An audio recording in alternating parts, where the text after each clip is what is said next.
And we are back. So, just as you say, what's the hardest question? My internet. It dropped. That was like the most perfect timing ever. Oh I. my god. Sure was.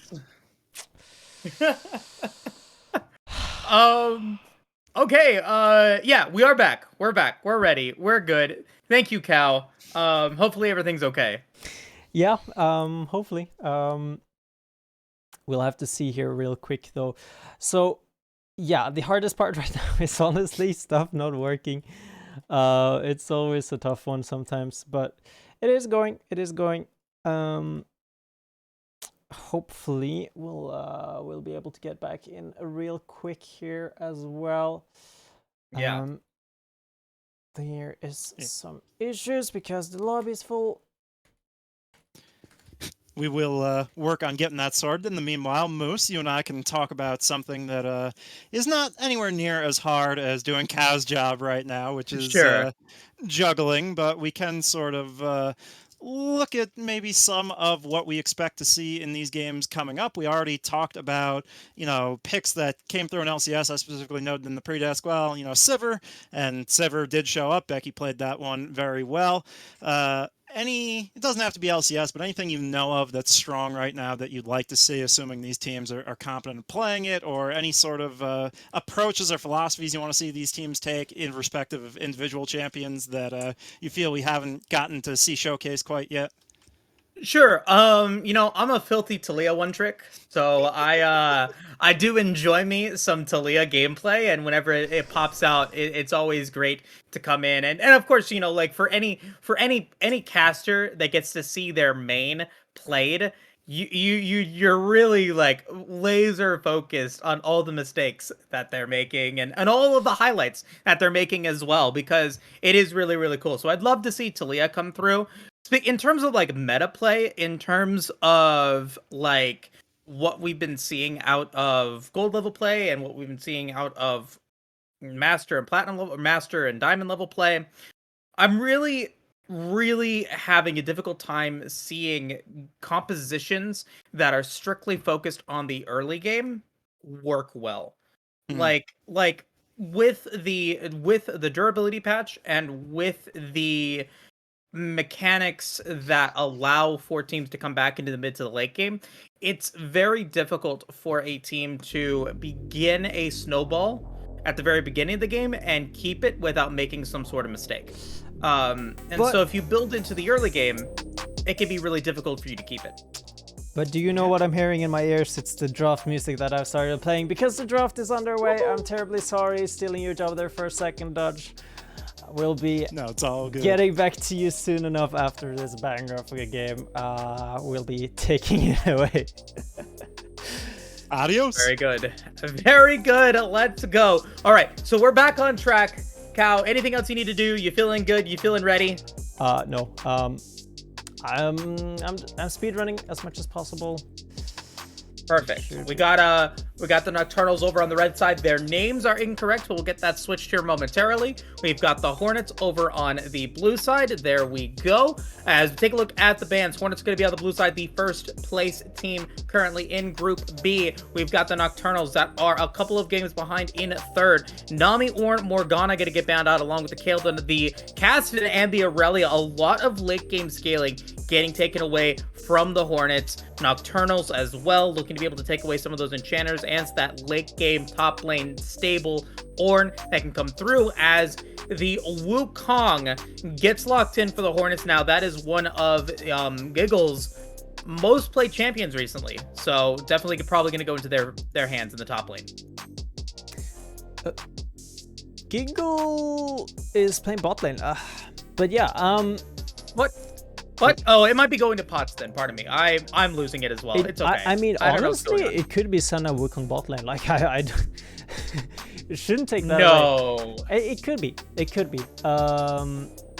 There's genuinely a place for that, I feel like, in my opinion. But yeah, Wukong being a really staple pick. We do see Volibear as well. He's a decent pick into Wukong, does pretty well. But we do see Ezreal, and speaking of one of the mains, I'm an Ezreal main, so you know, I get to see my Ezreal at least. We'll see if you get Talia. But I doubt it. Maybe. But we do see Vayne though. Yeah, that is definitely going to go into Gigaqueef's hands. Disregard what I was talking about when it comes to Wukong. It was Pots that has a lot of Wukong games, and so we're not going to be seeing that happen. But Seraphine Vayne, with Trux now coming into the mid lane, that really puts the Hornets in on a really good position. If this is the Trux that I know about, Trux is a really strong mid laner, and could, you know, carry games himself.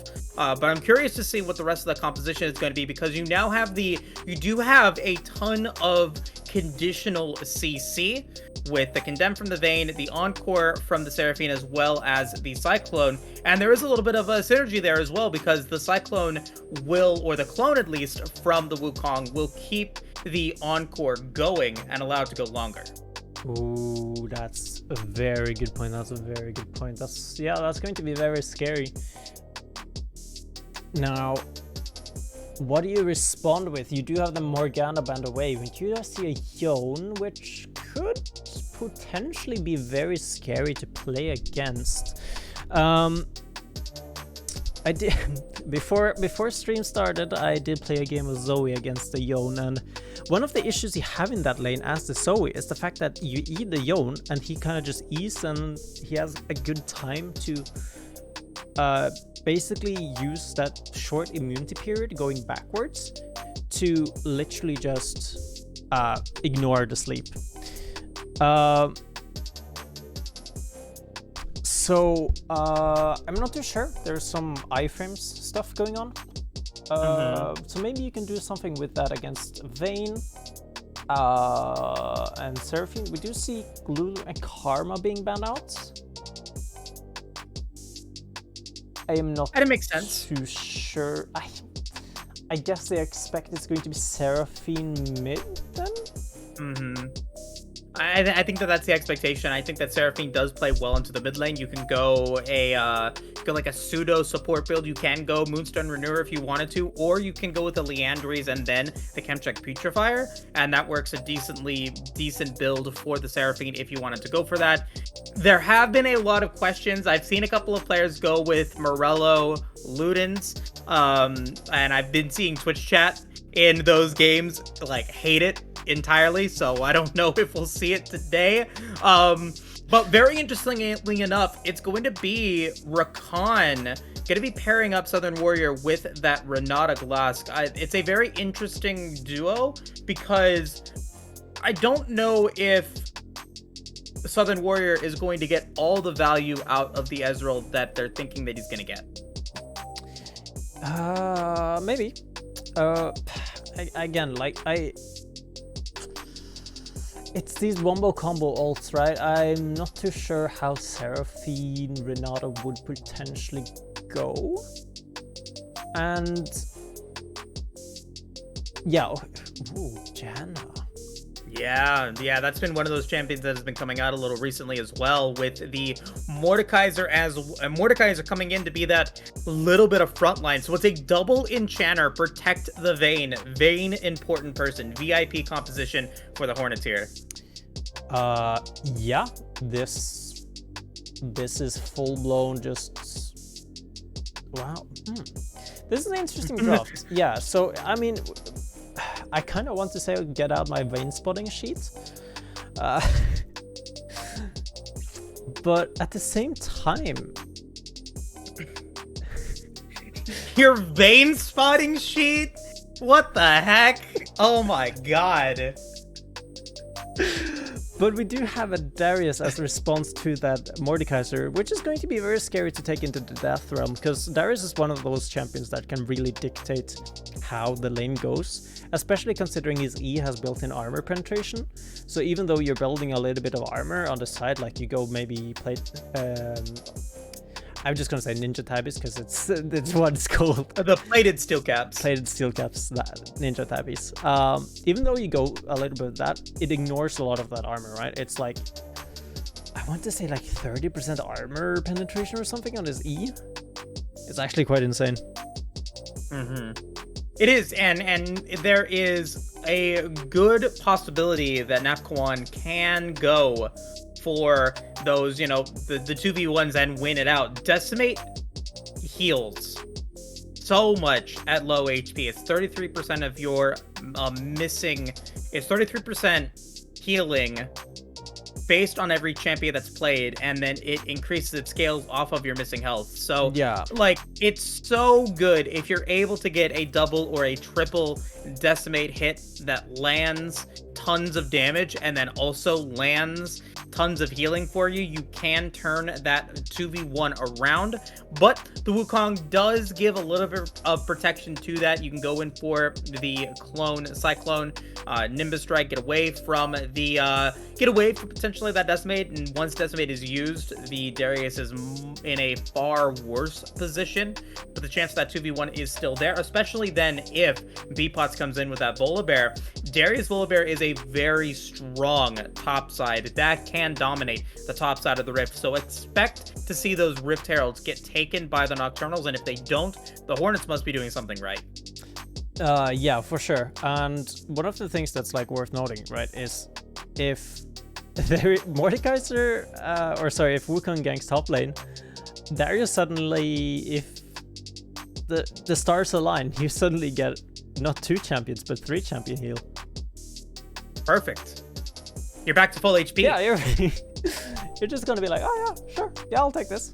And then, yeah. But yeah, it's going to be Seraphine mid. There was somewhere deep inside of me, I was hoping it would be Janna mid. But no. No, we're going back to 12.1 when Janna could go to the top lane. It was great. No. It was great. It was so fun. And then Wukong in the mid lane would have been really, really cool. But for me, I do think that the X factor in this game is going to be RNG as the Yone here. If he's able to pop off, go up against trucks, and can take a ton of damage against the Seraphine and force them to be shut down, it can put the Nocturnals into a really, really strong position because of how powerful a fed Yone can become, especially up against a relatively weak lineup for the Hornets in terms of health. Yeah, for sure. It is actually going to be really scary with that Renata. Like, if Darius gets going, and you're like, oh yeah, we can kill him, and then Renata is like, no. The bailout. The bailout is OP. Yeah, but it's so easy for him to actually get a reset. Right? Because okay, he first gets 1 reset, like you kill the Seraphine or something like that. You have max passive stacks. You like W Vayne, for example, if you're somehow able to get on top of that, and then you like dunk on them again. By the way, hopefully it's Dunk Master Darius. But it's going to be so easy for Renata. And Yone as well, right? You have a Yone running at you, and what do? You either kill him or CC him, and if you kill him, you have the bailout going already, and then you have I never remember what it's called. I'll call it Death Mark, even though it's not that, because that's sad. But you have the ult? No, his E, right? He has the E Soul Unbound. Yeah. Soul Unbound. Yeah. So he has that on top. So it's actually so many tools to actually, or so many champions that synergize so well with Renata. 100%. I like it. It's going to be a really, really good game, and I'm very excited to be getting into it here very, very shortly. We're going to take a quick break. Before we do, Cal, I think I already know what your Dragon Soul prediction is going to be, but what is going to be your prediction for Game 2? Mountain Soul. Mountain? I thought you were going Cloud. You bamboozled me. I've been bamboozled here. Another Hextech Rift. It's gonna be 2 in a row. It's gonna happen. 2 in a row? Do you think so? Yeah, 2 in a row. Hextech Rift, Hextech Soul. Gonna be a ton of fun. But with that being said, folks, we're gonna take a quick break, jumping into game number 2 here between the Hornets and the Nocturnals. We'll be right back.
They say you're only young ones, but we live for it, we die for it, we live for forever. They say you're only young ones, but we live for it, we live for it, we live for forever.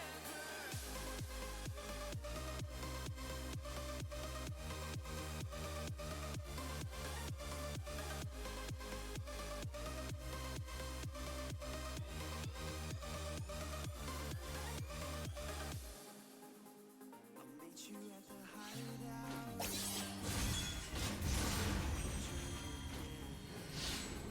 I'll tell you my secrets. Wearing courage like a circus. The kids are all dying. We're dying to believe again. Run through the open streets. We take what is needed. They say you're only young ones, but we live for it, we die for it, we live for forever. They say you're only young ones, but we live for it, we live for it, we live for forever. We can dream all night. Welcome back, everybody. We are here and we are live. Game number 2 of week 6 of the Victoris Esports Amateur Draft is now underway. Both teams are looking to be able to get another win under their belt, as they both are looking to be able to continue to stay in the top of the standings as we move into the final week of regular play and into the playoffs. My name is Moose, and I'm joined here by Magical Cow Potts. Gonna come in as a Volibear, gonna be taking a little bit of damage, just give me a cuff twice. Get hit by the Sky Splitter, but we'll be able to walk away. Nocturnals will draw a little bit of first damage. Man, I can't even do introduction these days. Oh, I guess not. how rude of these players. Honestly. I know, right? Minions have spawned. No, in all seriousness though, thanks so much everybody for being here today. People yet again, man, he's really good. He really wants to get inside of the jungle, eh? He sure does. Got the angry bee emote as well. It's probably the best emote of the game. No. The bee emotes. No. They're great. No, Oh, they're great. The dabbing penguin. The dabbing penguin is very close. It's a very close second. But the bee emotes are really good. The angry bee, the happy bee, the sad bee. How could you say no to the humble little bee? We got the hornets though. We got the hornets. We've got Bene gonna be. No, it's not a bee. They're an angry bee. Yeah. Yeah. You know, there's like 3 types of bees. You've got the honey bee, or you got the bee. Like, you know, you love the bee. The bee is great. The bee's just minding its own business. And then you got the hornets. Hornets are just like I'm gonna show you who's boss all the time, but they're relatively okay. And then you got Wasp. Blech. Wasps are the worst. Wasps are no fun, but Hornets are like angry bees. Like, they gotta show you that they mean business all the time. And so far, at least in the amateur draft, they have been showing us who's boss. They're currently the top seed of Group B. Giggle and Ultro are able to put in a nice trade in the bottom lane. Yeah, for sure. So yeah, one thing we did talk about. Oh my gosh, English. It's hard. One thing we did talk about a little bit is this mid lane matchup, right? It's Seraphine Yone. It's quite an interesting one. I think Trux here is going to be pretty fine, honestly, on the Seraphine and being able to farm super safe. Up until that point that Yone has his ultimate and he can literally just dictate however that lane goes. Because, sure, you can ult, but other than that, not going to be able to do much more against him. Maybe flash away, but... Maybe flash away. Yeah. Another thing we did touch upon is Drake's ult, but give us a sec with that one. Yeah, Give Me a Cup twice is going to be put into a lot of damage. Speaking of, in the bottom lane, oh, no, Giggle Queef's going to take a turret shot and will be forced to flash away. Going to tumble as Southern Warrior is going to try to be able to pick up the first kill of the game. Nice tornado from Ultro will deny a kill onto Giggle Queef, but it was exhaust and flash used. Meanwhile, in the jungle, Potts is trying to take the Gromp, as Give Me a Cup twice is going to have to walk away, going to get hit by the slow of the Sky Splitter, and that's going to be Gromp secured for a Come1, but now going to be potentially in trouble as Potts is going to get hit by the Obliterate and the drag damage, going to be able to flash away, but it's First Blood going over towards the side of the Hornets. Give Me a Cup twice will fall, so it is going to be a 1-for-1 so far. Orange is going to have the... Oh my god, the double buffs, and thank you for the play. We'll be able to dash away using the Steel Tempest. Ooh. Not even close, baby. But yeah, no, that is Bpot's going, or because it uses the from my native language, it's Bpots. But yeah, he's overstaying his welcome in that jungle, right? You should have the communication to say, my laner's missing now, get out of the jungle, you're gonna die. But luckily there, Oranji is able to respond quite quickly. He does pick up the kill for himself, is able to get out. So that's quite nice. The only person that was able to pick up that assist was Mordekaiser. On the other hand, Bpots and Napquan was able to pick up the assist, so that's a little bit extra gold, like, just for the side of the Nocturnals, but... Ooh! It's going quite it's going to be Napquan going to try to go in for the kill here, going to force Flash out of Bren, and will take a turret shot for his efforts, so the trade just kind of evens itself out, considering a Flash was taken by onto Bren, though. I would say the Napquan wins that, but barely. But barely indeed. Yeah, no, so... Since we do have the technology, give me 2 seconds here as this replay is getting ready to roll. I kind of want to take a look at this. But we're also having some action in the mid lane and bot lane. Like, there's action everywhere in the VAD, man. There is action everywhere as the handshake's going to be in onto Outro, going to deny any extra plays. The soul inbound will get used by Orange. Going to do a little bit of damage in onto Trux, but Trux is doing just fine, I would say, in the bottom lane or in the mid lane so far. Level 6 is going to be available for both mid laners, though, and that is something that, like you said, could be the turning point for Nocturnals. Yeah, we'll take a quick look at the replay here. I just want to point out some couple of things, right? You have the intel or communication basically that, hey, my laners are moving. He reads a little bit further to Grump, and he doesn't even get it because Give Me Cup twice gets it. It flashes out and all this kind of stuff, but there's some action happening in live here as well. But yeah, luckily Orangey there with his E, with just Yone being, but that's negative HP.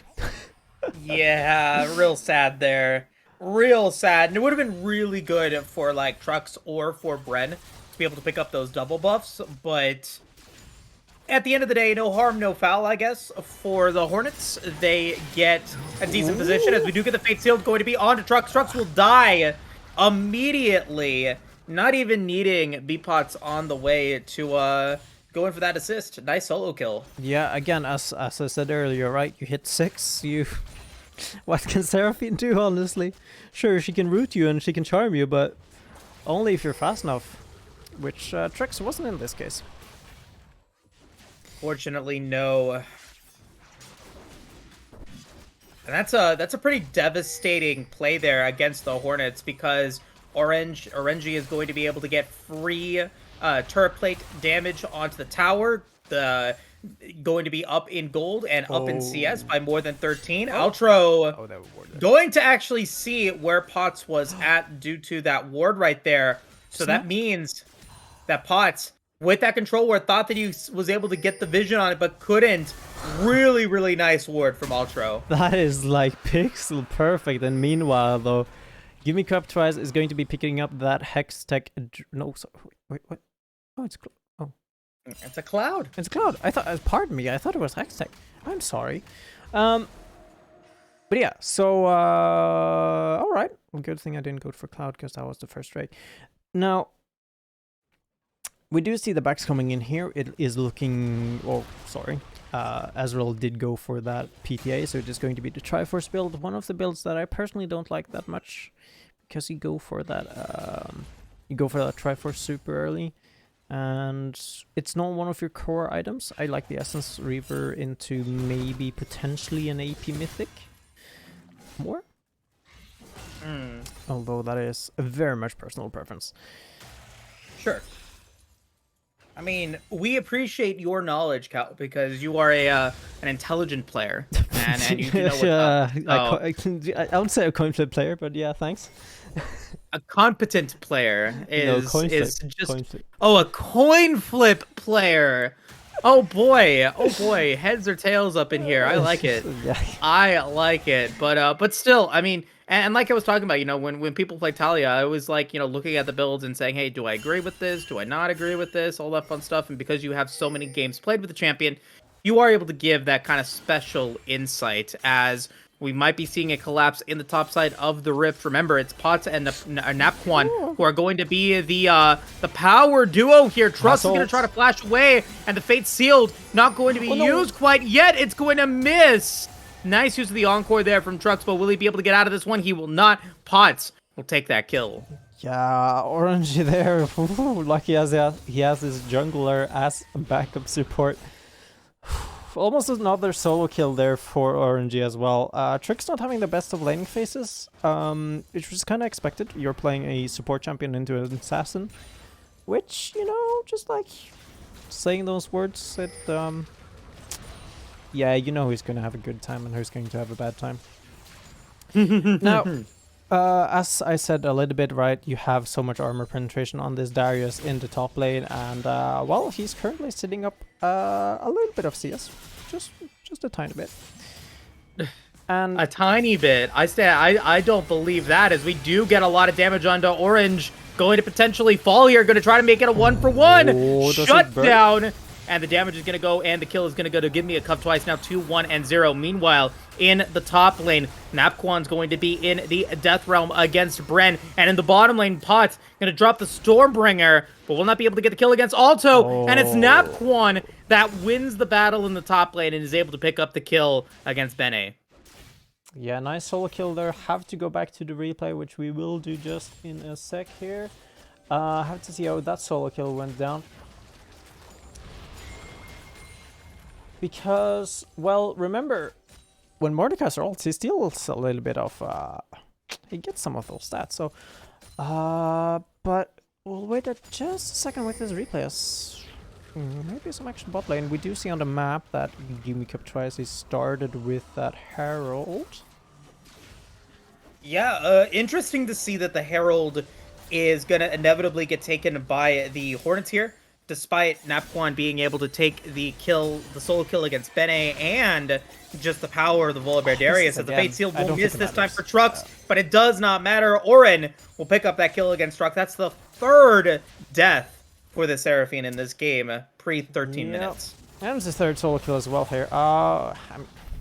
Here's one of the issues casting and producing the VID. It's so much action. It's so hard to go back into a replay.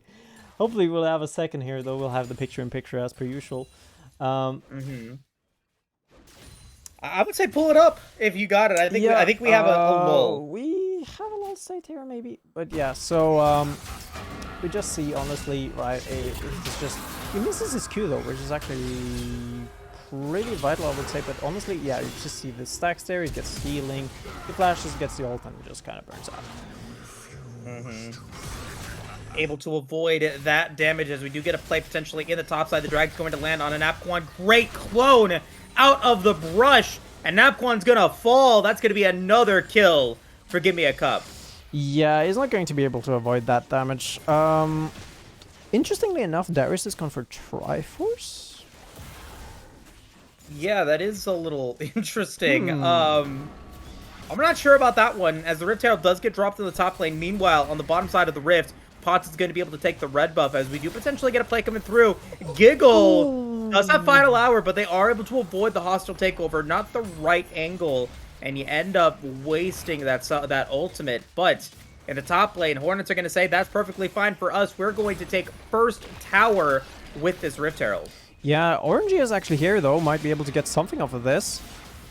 Yeah, it looks like Benny is going to be the target and will be sacrificed for the cause. Meanwhile, the tower does not get taken, and Potts is going to be able to take the dragon. And unfortunately for this game, we are both wrong as the Infernal Rift comes through. Oh! Okay! Oh my! Orin is just smurfing off of trucks right now. That's not what you like to see. That is not what you like to see at all. That is super unfortunate. I kind of want to take that one in slow-mo, honestly. I'll take that into the replay, and my gosh. Oh, and it was so... It is so on the edge as well. Actually, to be fair, even if that missed, I think you're still dead, because the fact that the Seraphine does not have ult, or actually, sorry, did have ult, but didn't have flash, and you can only run so far away from that charm, because it's going to be running at you at the same time. Hey, looking at the bottom lane, though, Rakan is going to be able to get a handshake onto Gigglequeef, and it ends up being the final hour, not really getting anything out of it, as the True Shot Barrage senses out where the Wukong was at. That's going to deny that play. Yeah, no, that's... But yeah, while we were actually in that replay, pardon me, we actually did see that top lane turret was actually taken by Napquan here. So that's pretty good, being able to deny that first blood turret, so they're able to keep that gold lead growing. And they're actually going to be able to, well, V-Bots is... Ooh. Yeah, going in for that 1v1 as the Death Realm comes through. Potts is going to be in trouble. Might have to use Stormbringer here, but will be able to get away, as Bene now going to be in the 2v1 against Napquan and Potts. Potts is going to go with the Stormbringer, going to be able to get it, and that's the hammer dropped. Napquan's going to be able to pick up that kill. Meanwhile, in the bottom lane, Rakan with a clutch hostile takeover to keep the Nocturnal's bottom lane alive. Yeah, that's a really good hostile takeover. 3-man there. And it's in an open lane as well, so it's like just perfectly lining up, but they're perfectly lined up for something else. Okay. Oh, what a great tornado from Ultro to be able to make sure that Orange was not able to utilize that Fate Sealed too effectively. You get Napquan going to flash forward. Trucks is going to be in trouble. Flash already used, so Napquan's not going to be able to retaliate any further. Yeah. All in all, a pretty unfortunate series of events, honestly, for Hornets. They lose the top tower, they lose kill bot lane, they just lose everything over the map, right? Even want to touch a little bit, they lose the most of the top side jungle for them as well. They lose the Gromp and blue buff, which is the ones that give the second most gold, I think. The Krugs gives the most gold. Remember to kill the small Krugs, guys. They give a lot of gold. But yeah, so that could have gone way worse if it wasn't for the fact that Ultra had a beautiful tornado there, being able to like completely negate all of that potential Yon damage. So huge props to him for that one. That's, you know, give your support some credit too. Very important. You have to. You have to, as Give Me is going to be looking to maybe go in, does have the Nimbus Strike, and also has Cyclone, but can't quite stay up with Potts, who uses his Q to get that extra movement speed and run away. Meanwhile, in the mid lane, Orange does have the Steel Tempest complete, or Mortal Steel unlocked, and will go in for the full damage against Trucks, and should be able to get it, and he sure does. Bene did not use the death roam against him, so that's going to be the 5th kill for Trucks here in this game. Or death, I mean, pardon me. Yeah, that's... Oh, and that's Infinity Edge unlocked as well. Oh, it's looking like a mid-div game here, Cow. Is it? Oh, I mean, it's unfortunate, right? Trucks here probably not having the same amount of synergy that Webb potentially would have had, because he's been, I don't know why they have to play sub, maybe timing issues, who knows. But yeah, and, well, Darius here, Napquan, he's slowly building towards the second item, and yeah, Benesk, he's not even finished with his mythic, which is going to be a Rift Maker, which is arguably not the best one in this situation either. But TP is going to be available for him, so he can join this fight, but I don't think he wants to, because then top lane is gone. Yeah, it's a 5,000 gold advantage, as we do get to see here a ton of damage onto Giggle, as Monsoon will be used. Stormbringer is going to come in as well, and the Monsoon is going to get full healing onto Giggle, but he is still down to about half HP. As we get Give Me a Cup twice, going to be able to go for the Nimbus Strike. That's going to be 4-man ultimate there on the Cyclone, but it doesn't matter. Rakan with a phenomenal hostile takeover will deny any kill there onto Nocturnals, as the Fate Seal to be used onto Trucks, trying to be able to take that kill, but he will not be able to make it happen. It's Southern Warrior that will secure the kill there, as Trucks will fall. It's going to be Bene that's going to fall as well in the 1v1 in the top lane. 4 members of the Hornets are down, and no one yet is dead for the Nocturnals. Orange is going to be the first one to fall, as we do get a shutdown onto the Yone, but Potts and Rakan are looking to try to be able to make something happen here against him. Not going to be the case, as it ends up being a 4-for-1 for the time being, but Give Me a Cup twice is still looking to go forward and maybe looking to be able to go for a kill against Rakan or Southern Warrior. Could be a risky play, as there is a control ward in that brush. Give Me a Cup is going to get hit by the soul from the Sky Splitter, and the Wukong is going to inevitably die.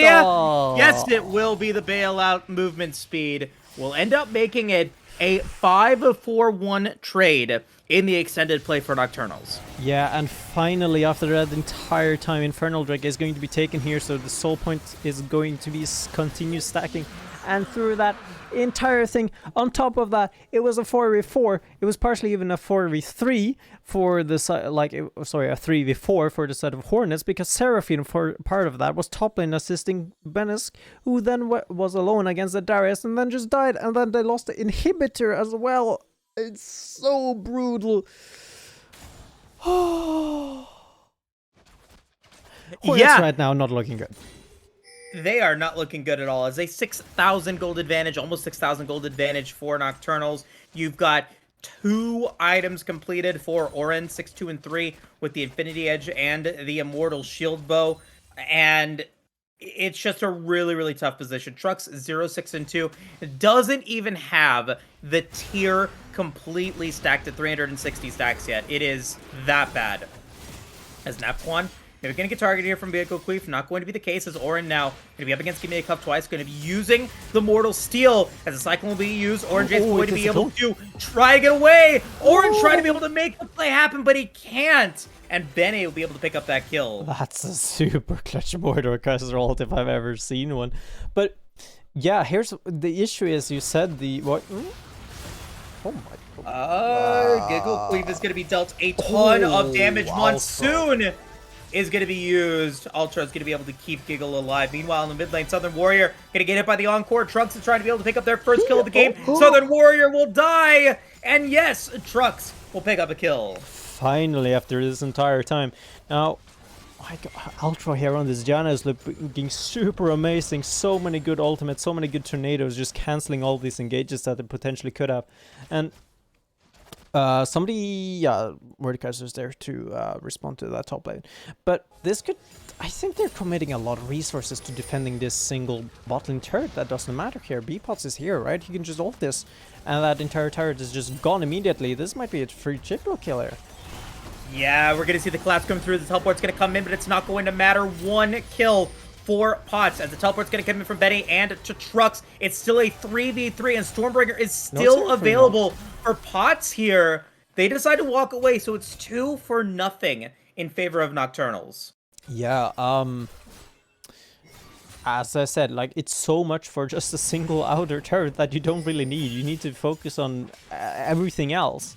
Like, potentially set up some Baron Vision, something like that. There's no reason for you to actually be defending that turret. And what came out of it? You lost Janna Stopwatch, which is... I mean, the stopwatch is pretty good, and it was kind of used for, like, absolutely nothing, and your Vayne died for absolutely nothing. Hey, but we're not done with the combat just yet, because this is a very, very combat-heavy game. Side Splitter will be used to move around Give Me a Cup. He will not be able to get his Raptors, as the inner towers are now all gone against Nocturnals. This could potentially be another game where no red side structures go down.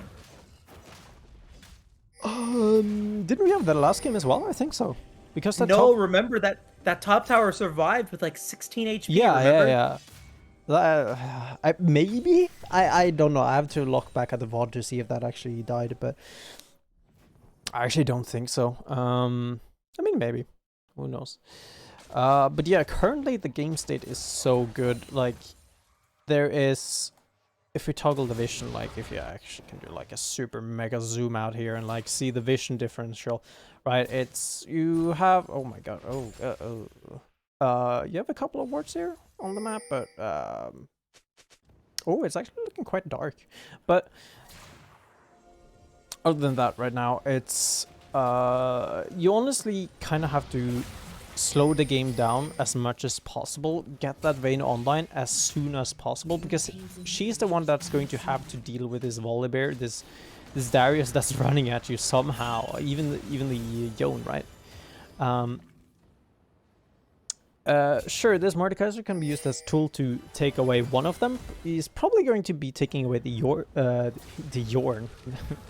Yone, because he's the one that's going to have the most impact, because he's so fed as well. Give me a cup, Tress. He's trying to find an engage here. Almost trying to go for it. Yeah, but Clone is down. Nocturnals, they are not on Soul Point yet, so this is not a dragon that Hornets needs to contest. And now the Nocturnals have the opportunity to maybe go for Baron here, and that is going to be the play as all 5 of them go towards the Baron pit.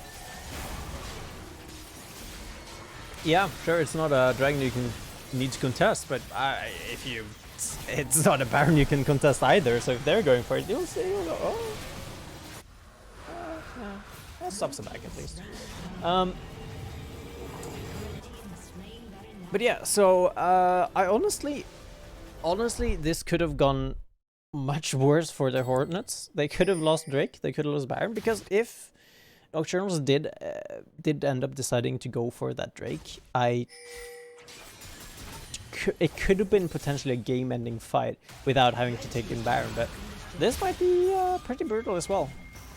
Yeah, we got Orange going to have to use a flash to get away from Bene and Trucks, just deciding not to even try to go in for that fight, as the rest of Nocturnals is pushing towards the other lanes. Napquan does not have teleport, so there's no way that he's going to be able to go for a mid lane fight, but this could still potentially be good for Nocturnals if they are able to use the Stormbringer and pick up that play. Give Me a Cup is going to move forward with that Nimbus Strike Crushing Blow. Will not pull the trigger on the Cyclone, not just onto Pots, as the rest of the Hornets are now in the mid lane looking to be able to defend this last inner structure. Yeah, this is a turret you can actually use a little bit of resources to actually defend, because yeah, you kind of need it. Would be nice to have, but it's so low already from the cannon minions. You have the Baron wave. You have so much that it's going to be able to defend.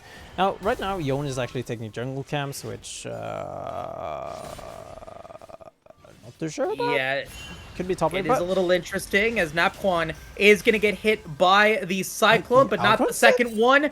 Great Ghost from Napquan to be able to get away from that Cyclone. It is a big initiating tool that the Hornets will not have available for this next siege. Baron is going to be up for another minute and a half, and so we got to see whether or not Nocturnals can clear out these last inhibitor structures and maybe end the game with this play. Nocturnals looking to be able to move forward. Orange going to be putting in a little bit of damage, but will not have Soul Unbound anymore, as the rest of the Hornets are still looking to keep the defense up. yeah, Napquan there. Oh my gosh, it does so much damage to the turret though. He is going to be in the Death Realm. Yeah, going to be in the Death Realm here, going to be using the Decimate, and is going to be able to get away from that one as the Noxian Guillotine will be used onto Give Me a Cup, and will keep Napquan alive. Huge for Nocturnals as the hostile takeover gets 4 into the Sky Splitter. It is a massive play for the Nocturnal squad as the Hornets are now running for the kills. Queef will die. It's going to be an ace. It's going to be a win for the Nocturnals as they take down the first place team in Group B. Amazing performance from the Nocturnals here. Started and dropped, beautiful draft. Oh, depots. I got executed. Okay, it's okay. It's still a clean ace. You know, he died after the ace happened. But yeah, so amazing performance here, taking control from the entire game. I think the draft was beautiful. A little bit questionable maybe when it came to the Seraphim build, but I liked the team composition that the Hornets actually went with. I didn't particularly mind it. The execution was maybe a little bit off. But other than that, it just snowballed out of hand. Yeah, Orin being able to get that kill, keep double buffs, and survive, and then go like 6-1 before dying was pretty great for Nocturnals, and it definitely felt like it was a mid-diff here for RNG, who had a really strong highlight game. We're going to jump to Infinite Dodge, going to bring it back in, and we can talk about how this Group E performance played out. It really, really, really good for Nocturnals here. Yeah, definitely so. You know, there were some extenuating circumstances, of course, but they took full advantage. They came to play, and RNG in particular definitely popped off, so it was nice to see, and it adds a little bit of intrigue and suspense in these first two games for Group B. Definitely very, very important in the grand scheme of things. It was a great night to come in and substitute here for the VAD. Oh yeah, we getting all the banger games. Oh. Definitely so. Definitely so. You know, I'm just getting confirmation. I was talking to Trucks. I was like, you know, you're playing here. You're playing. What's going on? He's like, I don't play mid lane. I don't play mid lane, and I got so highlighted for that lack of mid lane performance. Oh my god. Happens to the best of us, as Sure. we see Boss coming in to maybe try and rewrite history a little bit, saying did not miss a single ult. We'll have to go back and check the tape on that one. I'm not entirely sure about that, but all the Group B shenanigans played out here. It comes away with Hornets taking a little bit of an upset win. You know, we had our fourth place almost decider match. Of course, there's still games left for those standings to shift, but definitely a very exciting a night of games for Group B all in all. But we have one more game coming up for you after a quick little break, and that is going to be Gators versus Phantoms over in Group A. So stay tuned and get ready to close out the night here with us. We will return shortly.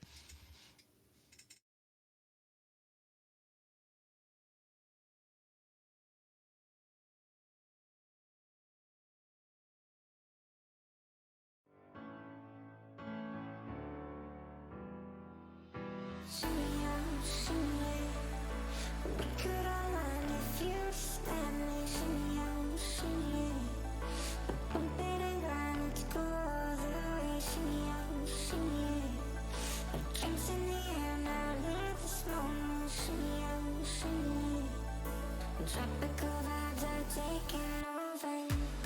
I think she knows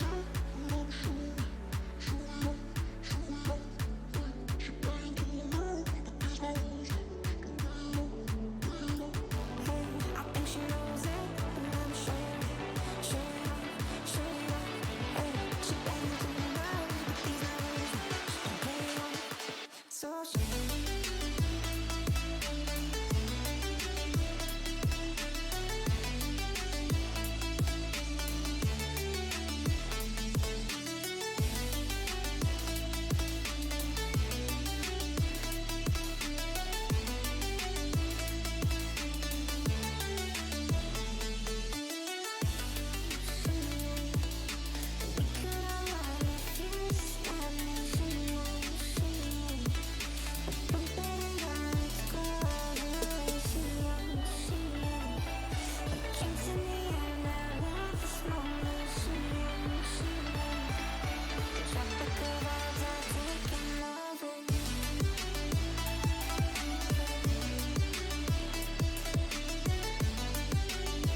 Lions roaring in the morning sun, searching for a longer day.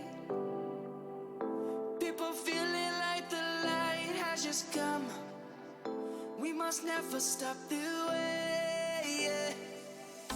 Birds jumping and I hear my name, grasping into a life. Life is happy but it's so insane. We must merely make a start.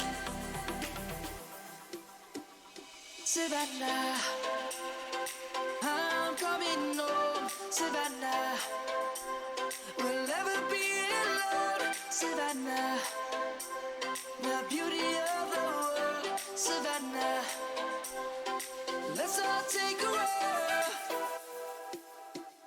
Savannah.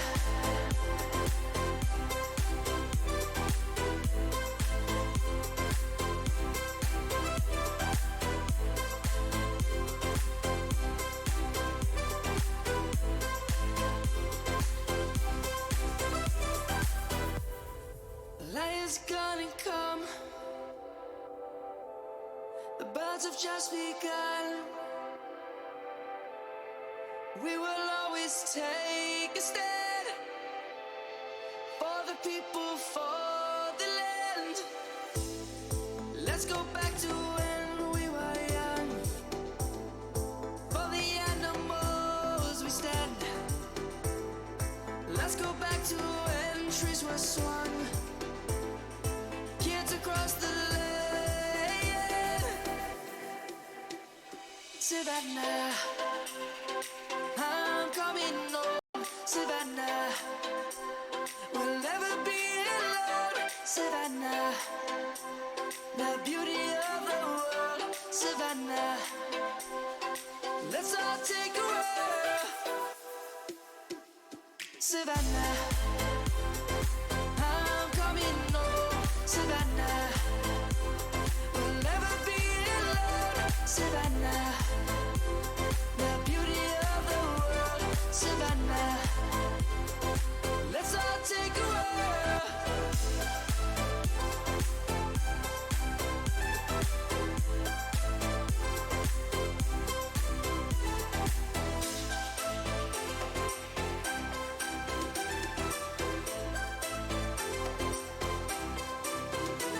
Savannah, I'm coming home. Savannah, we'll never be alone. Savannah.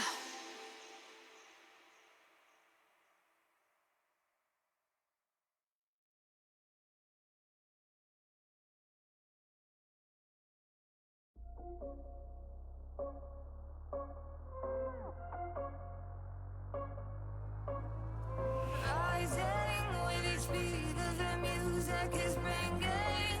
We're flames in the fire that keeps burning. We're inviting the night in.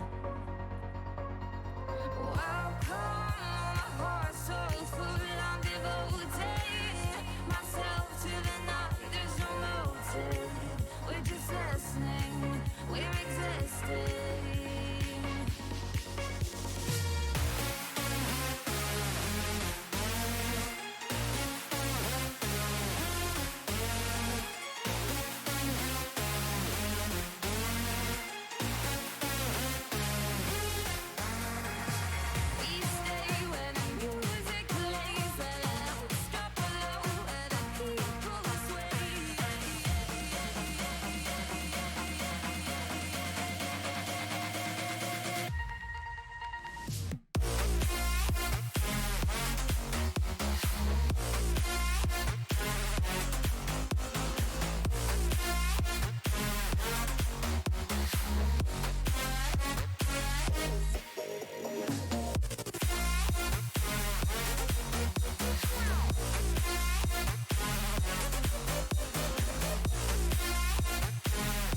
Here we are back on the desk. Infinite Dodge coming right back at you, joined, of course, by Moose and Cow.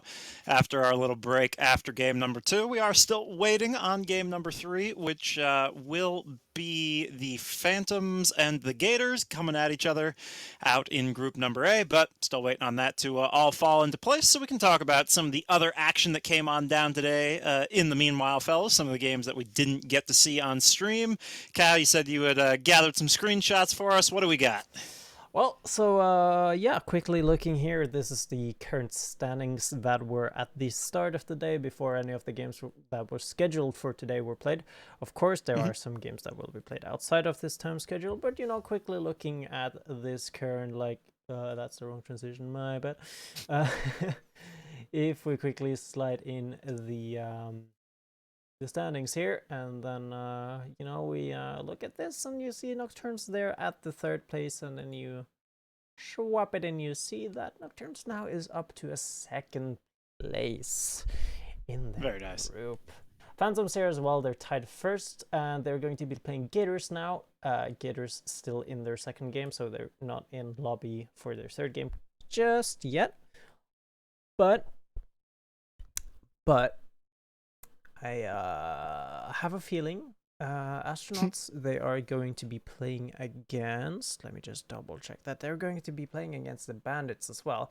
So pretty similar matchups or in terms of the standings. So honestly, after the 3rd game of tonight, I'm sort of expecting Astronauts and Phantoms to still be tied 1st. Yeah, that would make sense. 1st against the 3rd and 2nd against the 4th, like you say, or rather, 1st against the 4th and 2nd against the 5th. Sorry, my brain's starting to go to mush. Been up a very long time, so definitely a good chance that the standings don't move too much in Group A after tonight's games, but we will have to see. Going into playoffs, it's going to be some exciting stuff here in the amateur draft scene. Some interesting, sort of changes in amateur draft as compared to VRS and VAS, the series where I do most of my hosting and casting. Is that no buys or anything for 1st seed here in amateur draft, so that definitely changes the playoff picture a little bit. It's not quite so important to finish 1st. You can just make it into that top 4. You're all going right to quarterfinals, so shouldn't be too much of an issue between the Astronauts and the Phantoms up there near the top. But yeah, definitely a lot of exciting stuff coming through in amateur draft. And at this point, we don't have too much news just yet about when Game 3 will be starting, so I am going to do what we did last time around when we had some delays when we brought Soren in for VRS last week, and I'm going to interrogate you guys about what you're playing in League of Legends and get the hot scoop right from the experts here on the desk in Moose and Cow. Moose, no, you can't run away. You can't sink out. I've already heard you talk about Talia. Oh my God, we've lost Moose. Man overboard. Or rather, animal overboard. Giant antlered animal. Listen, I'm the king of the forest. Thank you very much. The moose is great. That I am. Okay, yeah. What do you want to know? What hot takes am I supposed to give you? What's the Talia build? I don't actually know anything about the standard Talia gameplay. Well, there have been some players that have gone with like Leandries and gone for like a Leandries build because you can get a lot of damage with it if you get your combo correctly, and if you can go for the threaded volley, which is the Q, and you can get that AoE damage with the big one, you can actually get the Leandry procs on multiple champions and deal a lot of damage against multiple health carries or multiple health players and the carries in general. But for me, I still believe that the best build rune-wise, the best build combo-wise, whatever that may be, is going Dark Harvest. You can go for a strike if you're feeling really comfortable. If you're feeling really great, and if you're feeling real risky, because you can scale up and use First Strike to make that happen. But it's Dark Harvest into Everfrost, so that you can guarantee the seismic shove and the stun that comes with it. Which is arguably the most important part of the kit, right? Like, if you can't land the WE combo to get the stun, then you're dealing damage with the threaded volley, you have the chance to deal like it's like the most damage per second in the game if you land all of your threaded volleys, but you have to land them all. And this way to land them all is to have them stunned in place. So I think Everfrost is still the best build. I don't think I've seen anyone really go Crown of the Shattered Queen. Really, no one going. You can go Ludens if you wanted to, if you're feeling really confident with it. But yeah, I think it's Everfrost. Pog? Why would you go crown even? I don't know. That's Well, it was. I guess it's pre 1210. Like you go crown because you're a battle mage. yeah. And you do want to just get into the fray, and when you're using your Weaver's Wall, if you have crown, you can kind of position a little bit more aggressively, and if you're closer, you have a better opportunity to land that seismic shove a little bit better, a little bit easier. But now with the range on the E being more vertical and the seismic shove being bigger, it makes it easier for you to land, and it doesn't make Crown of the Shattered Queen as optimal as say something like Ludens or Everfrost. That makes sense. I think it also scans with the durability changes, right? It used to be before every champion in League was just that little bit tankier. Maybe sometimes you needed that crown to prevent yourself from getting popped, but definitely crown not as popular as it was pre-nerfs when it came in the Season 12 preseason, where it was a little bit busted because it gave so much AP during the passive. I think once you stopped getting so much flat AP off the passive and you realized, wow, this passive can be turned permanently off if there's anybody on the other team that outranges me, kind of loses a lot of its value and people moved on from it. But yeah, Leandries and Ludens, that definitely makes sense to me. Talia, definitely a scary champion right now. Cal, I get the sense from the little bit we've talked about the game, you don't play as much at this point in your life as you have in the past, although obviously still very intelligent about the game, very involved in the production side of things here with Victoris and other ventures. But do you have any like for fun builds or anything you've been trying out when you do get into the Summoner's Rift experience? For fun builds, honestly, no, not really. I don't have a lot of for fun builds. Like I play a little bit of Astral Med. I guess that's the most for fun you can possibly think of. But right now, the boosting service for me is open, so I'm having a couple of friends playing in a bunch of different elos, and just honestly, I'm kind of going Phil, and then they play their main role, and I kind of just mess about, see what happens. Fair enough. We're in the presence of a man who doesn't have to play for fun builds because he'll play any role and play the meta and then play it to great effect. So I do respect that. In terms of my one trick that I sim for in all avenues of life, Moose has Talia, I have Gangplank. I've been very much enjoying going run them down, movement speed GP, Trinity Force, Yomu's Ghostblade, Deadman's Plate, and occasionally like Storm Razor. So basically just stuff for single target burst. I move fast, slow you down, proc a lot of movement speed, and just that's my little secret spicy tech I've been messing around with lately for any of you GP enjoyers out there. You don't go Prowler's Claw at all? No Prowler's Claw for you? I don't go the Prowler's Claw build. That's like the meme, like, Gangplank, one-shot barrels, watch Sona disappear instantly build. And if you're like a better GP than me, like if you're a, high elo Solar Baka type. Can actually do a barrel combo? Yeah, I mean, I can do double barrel combos. I can do like phantom hits, but doing triple barrels, I'm not great at. It's only 200,000 mastery. It's, I have a little while to go yet before I hit the ceiling on GP barrels, but no, I like Bruiser Plank. I like Trinity Force. I like the extra movement speed. I like being a little bit tankier, especially after 12-10. I mean, GP definitely does feel like one of the champions in the game, though, that still has access to just like complete outrageous burst where 12-10 did nothing to tamp him down. Obviously, he's been OP for a while, right? It's like, we're going to nerf him eventually because we overbuffed him to try and make him show up in pro, even though he was doing fine, but we'll get to that. So we'll see how it goes. GP feels good right now, though. You can mess around with all sorts of stupid off-meta stuff, and it kind of works, which is why it's fun to do it. Now, Dodge, I want to ask you a question now, because you're Gangplank, and it is fun. It is, Gangplank's a fun champion, and I always like to ask my one tricks. What's your favorite dragon paired with Gangplank? Oh, that's a good one. Definitely Infernal, I would say. I feel You like like the it's first?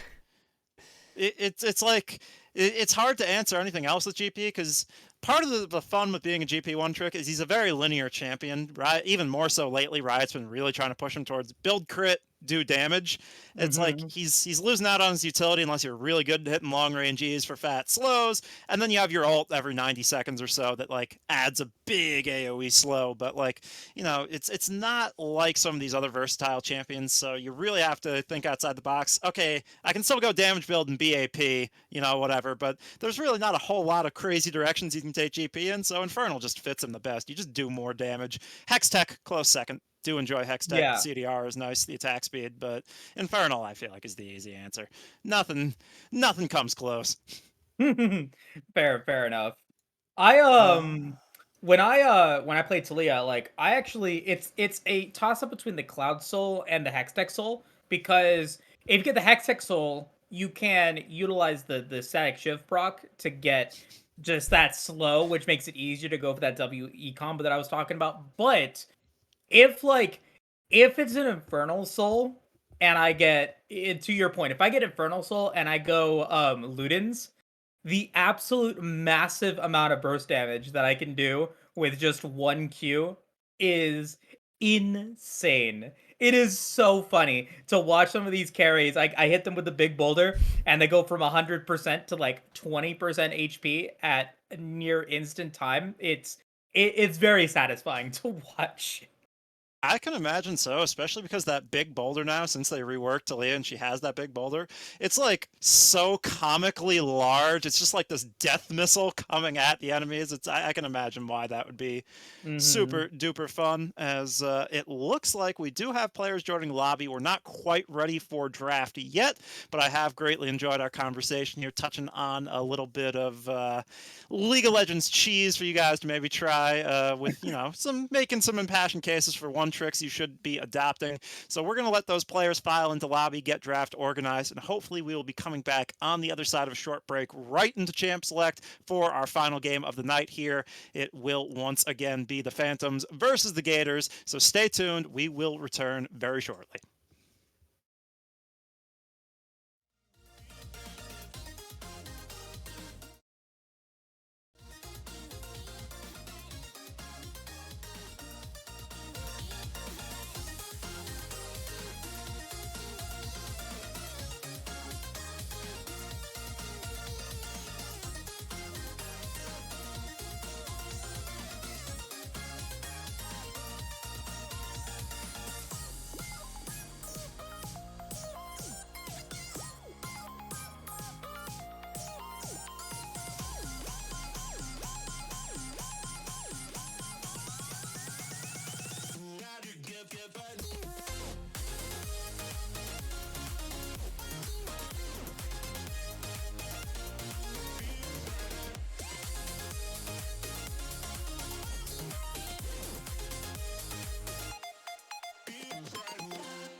Welcome back, everybody. We are live for Game 3 of the Victoris Amateur Draft Week 6. My name is Moose, and I'm joined here by and Magical Cow, who are looking to be able to finish this game. And as you can see, Cow is ready for bed. It was dark when we started, and now the sun is on its way up. So, we're really looking to see both of these teams have a really fun match. But I do want to point out Cow's dedication to the craft. European times. No, honestly, good league is better than sleep. Sure is. As we get ourselves taking a look at this game, the Gators, currently, they're on the cusp of potentially being able to make playoffs. The Phantoms, I believe, they've got themselves almost secured. I think they're 13-3 at this point, so they're looking pretty good at this moment. But the Gators, every single game counts. But considering we're looking at a first seed team up against a 5th seed team here, it is looking very, very good for the Phantoms to potentially win this game and up their chances of getting a good seed in the playoffs. But for the Gators, a must-win game for them if they want to keep their chances of a playoff berth alive. Let's take a look at the bans really quick. We've got 3 ADC bans against I've Earned This Win. The Vayne, the Jinx, and the Zeri are going to get banned away. Yeah, I mean, we can bring up quickly up the standings while we're at it, right? Phantoms there. Oh, Astronauts won their 3rd game. Yeah, so Phantoms have to win this one. Oh wait, no, wait. Oh, I guess the standings is a little bit back. Yeah, Astronauts 14-3, Phantoms 13-4. Yeah, so they're definitely fighting, and Gators as well. They're definitely fighting for that playoff spot, as you said. First picking the Mordekaiser. Okay. It's not the worst first pick, but it's not the best. I would have liked to see a Wukong first pick, although, that's kind of resident sleeper at this point. But it's just such a strong champion. You have 2 knockups, you have a dash over walls, you have invisibility, you have a clone, you have so much going for you. Hey, I disagree. I disagree with the first pick. Mordekaiser, just looking at the bans.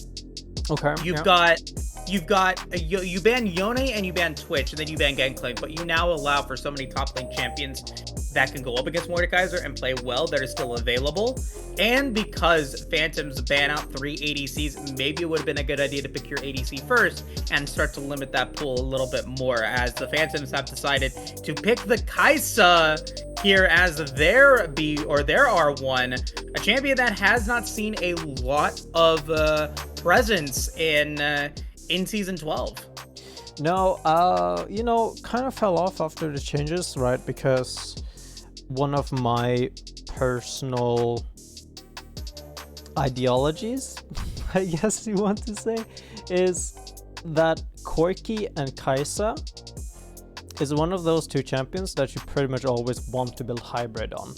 And after the nerfs to Kai'Sa, that she was no longer building AP, building hybrid anymore, she kind of fell off, but she's kind of come back now after Kraken Slayer, Phantom Dancer, and then maybe LDR, I believe it is, those 3 items.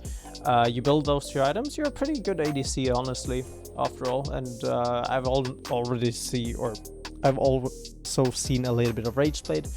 Not a big fan of that, but it is one of the options that you can go for. Sure. And as we get to take a look at this build, Gators are really, I think, looking to build towards their comfort here with I've Earned This Win going into the Samira. And then Galifianakis playing as potentially the Talon in the mid lane, or it's going to be Corruptor as the Talon in the jungle. So some really off-meta picks right now that are going to get locked in for the Gators. Phantoms, seeing the power of the Inferno trigger, are going to pick up the Leona, one of the best counters and one of the best Kai'Sa pairings. Absolutely right. You have 3 abilities that allows you to proc that passive and allows you to be able to jump in.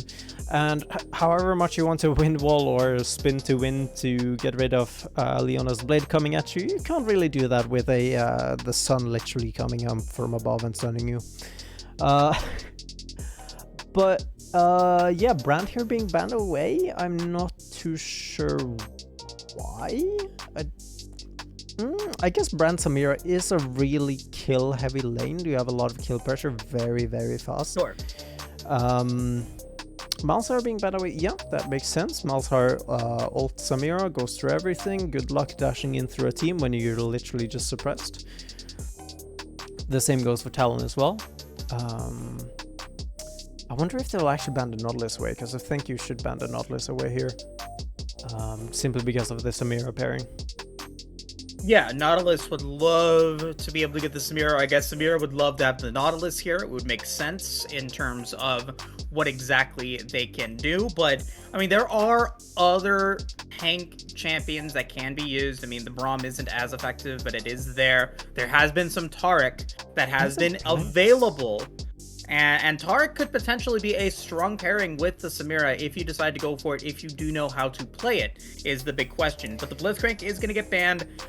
I mean, I guess it makes sense that you don't want to... Maybe you're going to go for some mobile squishy, squishy mid lane carry, or maybe it's going to be Temple as the Kai'Sa.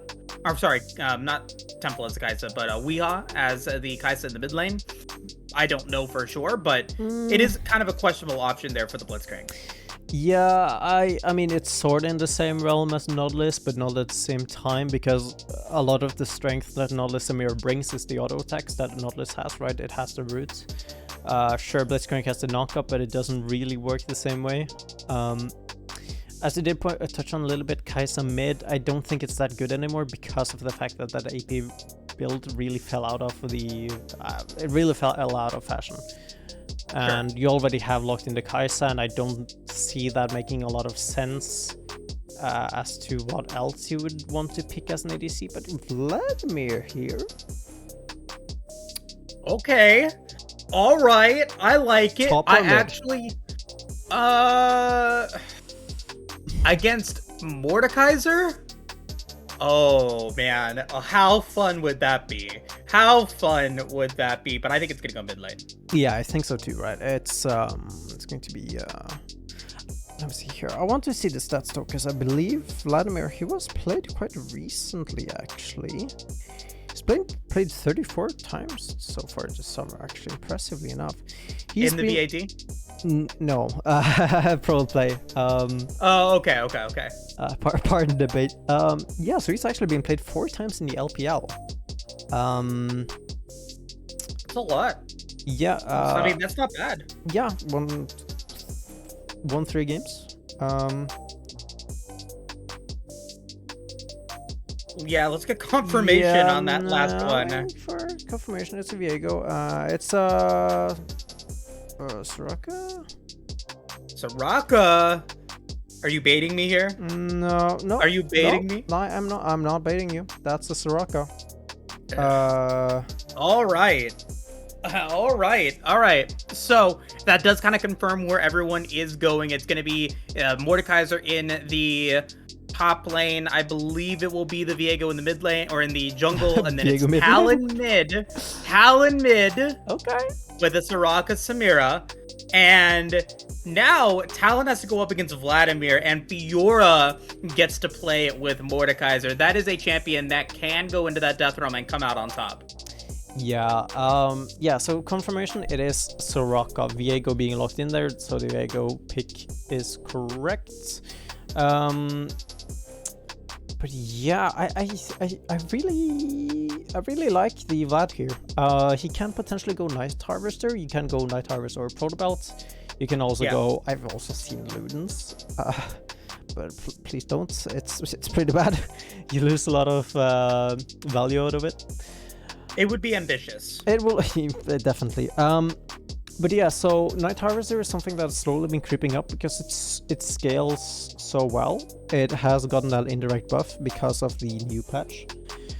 Protobelt, of course, is one of those items that gives you a free dash, plus. So yeah, I would honestly like to see a Night Harvester because I think that would be super good for the team fight as well. You are the only AP threat, so the... I don't remember the mythic passive on top of my head, but I believe I believe Night Harvester does magic penetration well. No, Night Harvester is ability haste, and then Proto Belt is magic pen. Okay, yeah. So yeah, scrap what I said. Then Protobelt would make more sense. Sure. Yeah. Unless they changed it, I'm like 95% sure that Night Harvester is ability haste. Back in my day in season 11, I used to play Night Harvester with Talia and Night Harvester on the Fiddlesticks as well. Which was pretty fun. But I feel like Protobelt is just such a better option because you get everything that you want out of the item. You get an extra dash, you get good stats, you do get that magic penetration, so it just makes sense as an item to choose. But like you said, Night Harvester can scale up really, really well. It does feel like it is a little bit more single target for the Vladimir, which can work, I suppose, for him. But what I really want to look at is this top lane. I want to see how well Temple is able to play against T-Pain with this Fiora Mordekaiser matchup. It was something that the Phantoms were able to choose into. And I mean, do you have any thoughts on that matchup? Well, one of the issues with Mordekaiser into Fiora is the fact that your pullback is so projected. Like it's literally the definition of a projection. There's some Panther in lobby chat. Yeah, it's super projected, right? It is very hard to be using that efficiently. If you try to use it to pull the Fiora away from you, she can parry it and stun you because you're close. You can't pull it towards you because then you get stunned. The only thing that's like really, if you have some really like big brain moments, you can parry the Death Realm, which that would be cool. I mean, I've done it. I'm not gonna say it was on purpose, but I've done it. That's all I'm gonna say. You can sort of bait it out. There is mind games. It's the same with Fiora Jax, right? It's so many mind games going on, right? What you can do to a certain extent is walk away, and then you can sort of be like, yeah, Mordekaiser is probably ulting me right now, and then you can Q parry in, so you Q parry into the Death Realm animation range, so it pops off. So you can do some mind games there. Yeah, it's going to be interesting to see, but all in all, I think this is vastly Fiora favored. I think so as well. I think that there is that idea that the Phantoms, I think they've gotten everything that they wanted, and I feel like that's in part due to, your B1 Mordekaiser. Did you build around the Mordekaiser enough? I cannot say that you have if you are the Gators, but time will tell, and the game will show which team is indeed superior. Before we take that break though, Cal, let me get your prediction for the Dragon Soul and Rift in Game 3.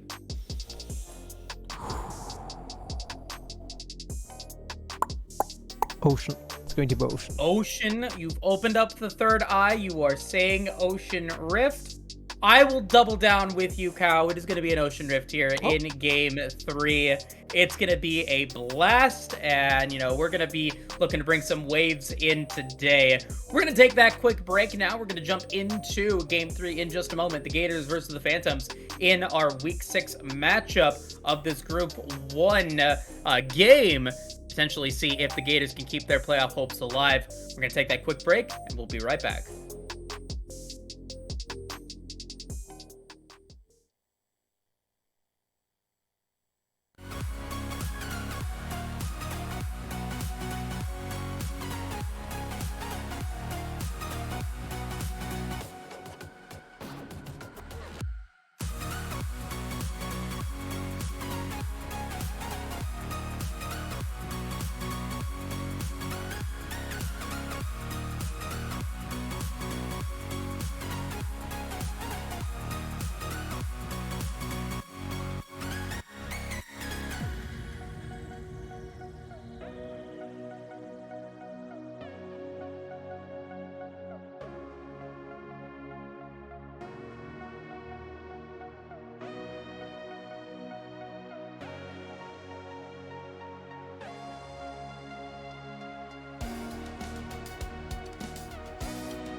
Perseus.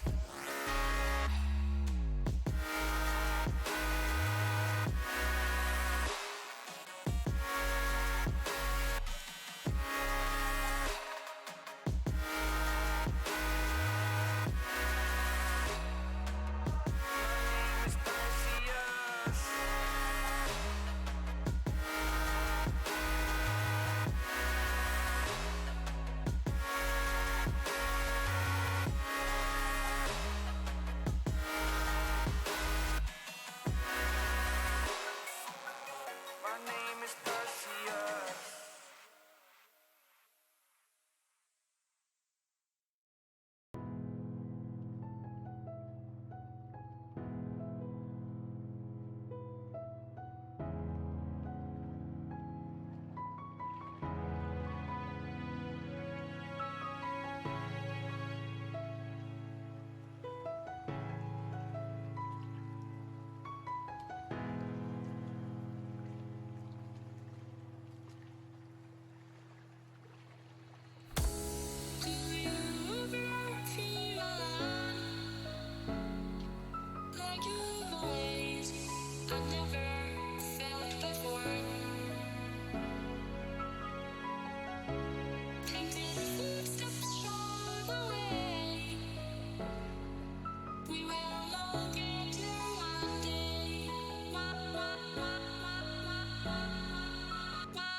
Welcome back, everybody. We are here and we are live for our final game of the night.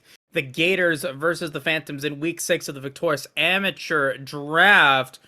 Go ahead and we will reset the names on the bottom of the screen to Aye. reflect who's actually playing. All That's right, but we do get me. we get a 5-man start here in the bottom lane for the Phantoms. Yep. It is going to be not finding a lot so far, maybe. Hey, they found a ward. They found a ward. That's what matters. That's what matters. You take that ward down, and now you can go back into this, though. As actually going to be first damage, going to be on Vigar or Feed. You'll be able to use that Q to pick up a little bit of damage against Simply Q, or Simply K? K? Simply K? Simply K? Simply K? Maybe? Simply K? I like that. I like that. That's probably what he was trying to go for, Simply K. But I mean, with that being said, though, you know, we were talking about it in the in the break, you know, and you were talking about it in the draft as well, that it really does, you know, the really big question is, you know, why choose Mordekaiser for a B1 pick? And are you going to be able to get enough value out of deciding to go for that really like manipulatable champion early on? As we do get our first potential play of the game, though, it's going to be a lot of damage on a Nickel, who's going to be exhausted. He's going to be in trouble as the heal gets used. And Vigar Feed will be able to heal him up, Nickel, but it's going to be a lot of summoner spells used.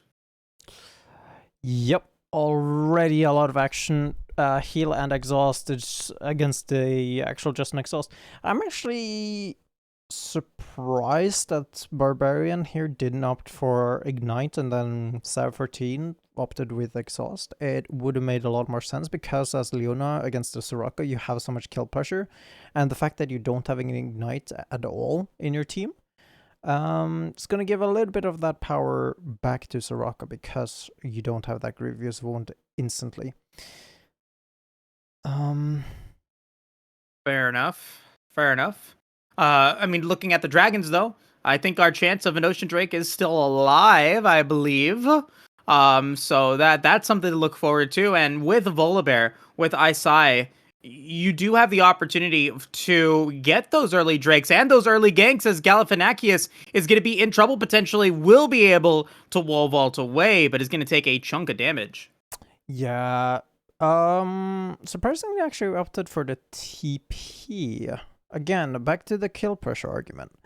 But yeah, it allows him to be a lot more on the map, right? You can parkour all over the map with those walls, but they also have a quite significant cooldown on them. We can just see here if you hold a little bit of shift. You can see that it has 160 seconds, 135, goes down to an entirety of 60, and a minute is actually quite long when you think about it for a cooldown for a dash or a jump rather. It is. Yeah. He's going to be getting some early prior mid, not going to buy a single item and TPing back to lane. Yeah, I don't know what that was about. It was probably because he only had 6 CS, but he does have a refillable potion that he can still use. And As there we Temple go.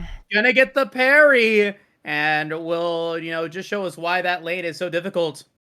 Meanwhile, though, a lot of damage onto CB the Barbarian, as Corruptor's on the way. Can't really do much with it, though, and this will end up being a little bit of a trade.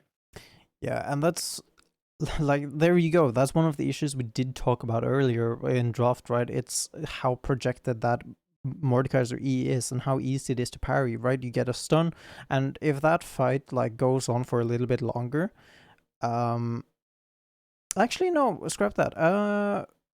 Gayfinder Temple actually opted to go for the grasp, which means that his trades will have to be a little bit shorter. I would have liked preferably to go PTA this situation, because the longer the trade goes, obviously it gets better for the Mordekaiser, mostly because of the fact that he has this passive, which has the aura, but he also has Conqueror now.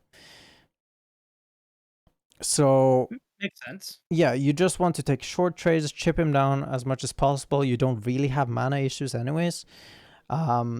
It did opt for the Doran Shield Start, both of them actually. But Starclaw, he did go back and buy that Amp Tome, so he's going to be a little bit more power, but he's going to be paying a lot of CS for that. Yeah, he did have to, he wasted, or he did not use that teleport, and Temple is now going to get the pushback over to their side. They're going to be able to freeze the wave as well before they get any tower turret damage at all. So really nice lane control coming in from Temple, and no pressure, I think, from Starclaw either, as the dragon, that Mountain Drake, looks to be taken. Doesn't look like there is any vision of it, and finally going to be able to see it. It doesn't matter. The Gators will lose out on the first dragon of the game, and the chance for an Ocean Rift are still intact. Yeah, it's going up. It is going upwards. It is good. But yeah, so right now, what do we do?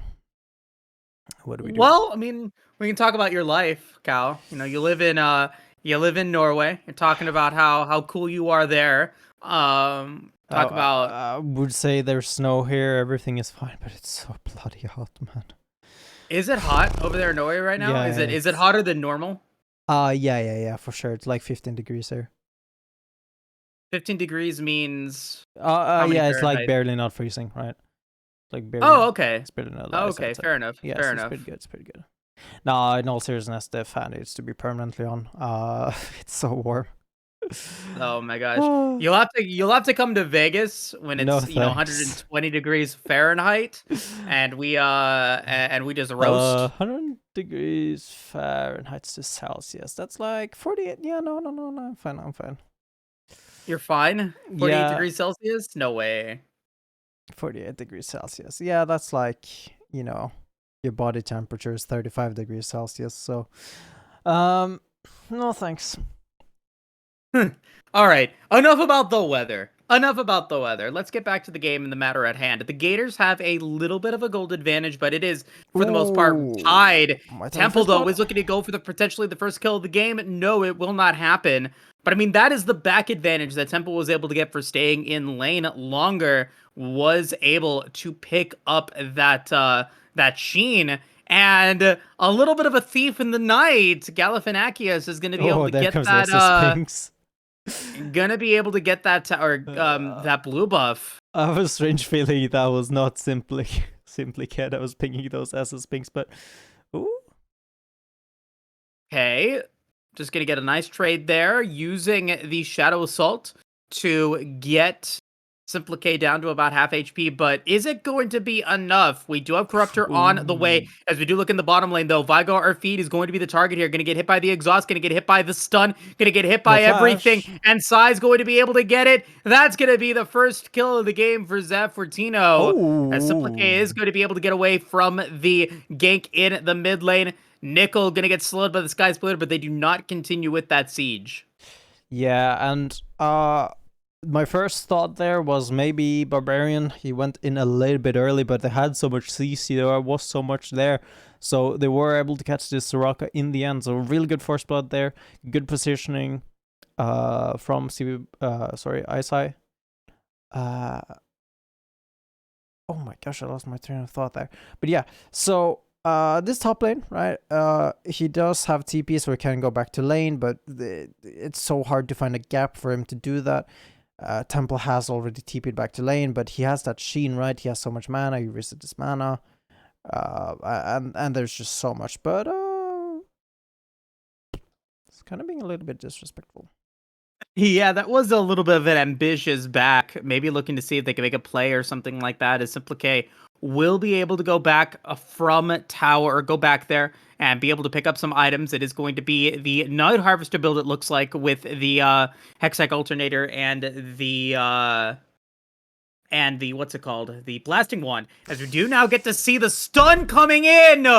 Nicely done from Temple. Going to be able to get that stun into the dragon. Will utilize the Grand Challenge to pick up a kill. Meanwhile, though, Corruptor on the way. Will not even try to contest that. Yeah, no, he gets out. Yeah, no, I mean, that's just a solo kill. I don't have much more to say about it, honestly. It's a nice solo kill as well. Yeah, indeed. And it's going to add to the lead that Phantoms has been able to build. Yes, the Gators were able to get the Rift Herald, going to be able to get a little bit of gold back into their pockets. But at the moment, at the 10-minute mark, the Phantoms do have a 5K-ish gold lead. Yeah, I sat here yet again in the bot lane. He hasn't been spotted on any wards. Probably might potentially want to sneak in. I think that was unspotted.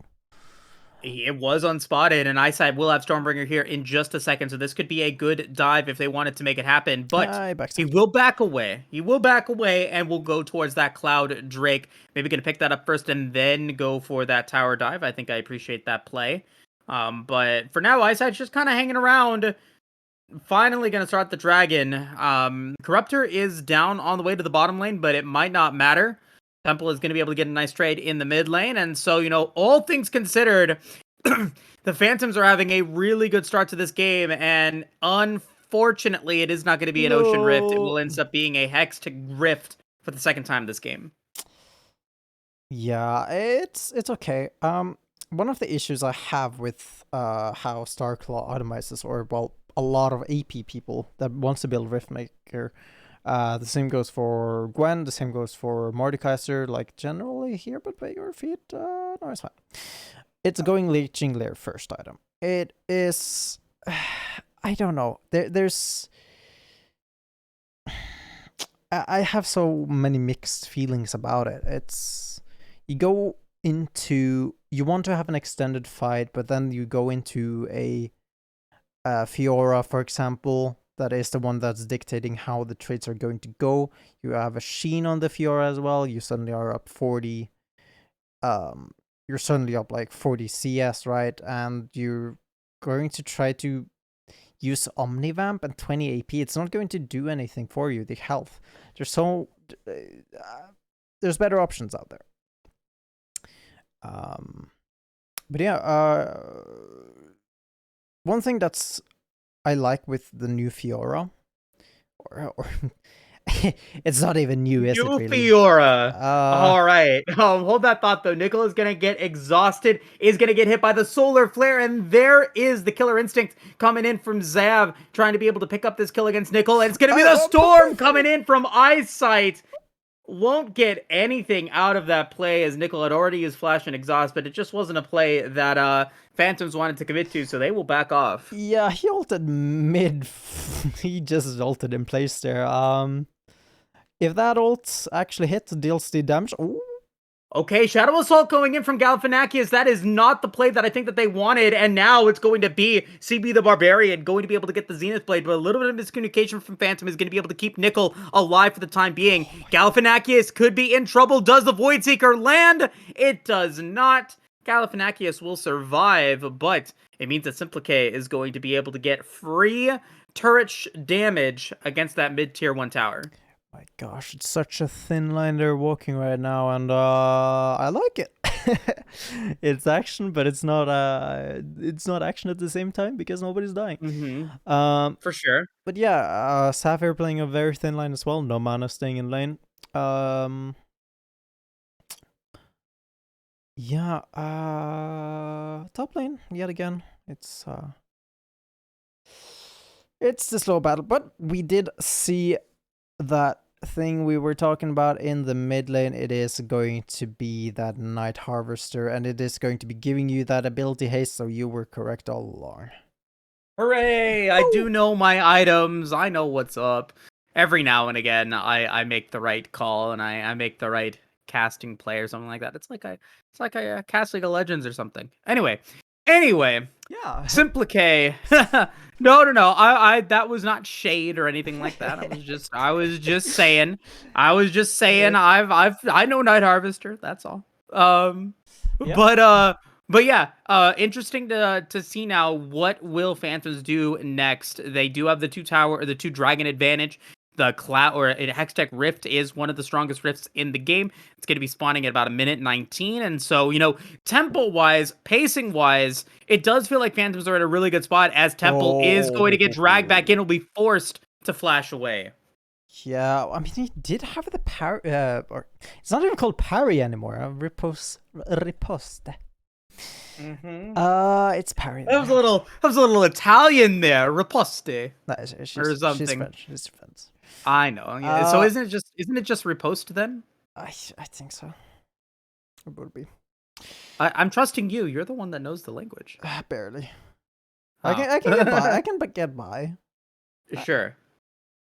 I'm not fluent, but unfortunately. But yeah, so CS lead continuing to expand here. 40 CS lead now, almost. Sorry, I can't even count. 50 CS lead in the top lane, and the same for the mid lane. 50 here now. That's fine. Yeah, gonna be okay. Sanguine Pool will still be available for Simplique. He didn't need it. But he does decide to pop the oh god, the name of the Vladimir ultimate is escaping me right now. Hemoplague? Hemoplague, yes. Wait, really? Didn't remember? Yeah, I did. Woo. Yeah, you did. You sure did. I barely remember. I don't remember ultimate names. I'm really bad at that. Oh my god! Oh, okay, that talent gets popped. Gally is bad at remembering not to shop whilst in lane. Yeah. Yeah, no, that happens. That's fine. That's something a Vladimir can do. He has the Knife to Harvester, right? So he will get that bonus damage. I'm not too sure exactly what the cooldown is. 30 seconds per champion. Huh. Yeah. But, for now, though, it is just going to be, once again, another play here, potentially on the bottom side for the Phantoms. Currently, with the only 3 kills of the game, they're up about 3,500 gold. Temple, though, is looking to be able to get a nice bit of damage against Starclaw, looking to see if he can force out the Death Realm, but doesn't appear to be the case. Temple is going to, once again, have advantage in that lane. 50 CS in the lead. The only silver lining right now is that Corruptor 0-0 is in a decent position against Eyesight, who will fall off a lot more than the Viego. CB the Barbarian is showing in that pressure that they may have as at Leona as the Rift Herald gets spawned in the mid lane. Nickel's going to get hit by the CC from CB the Barbarian, going to be down to about half HP, but Solar Flare has not been used. Yeah, and well, what I was talking about earlier, right?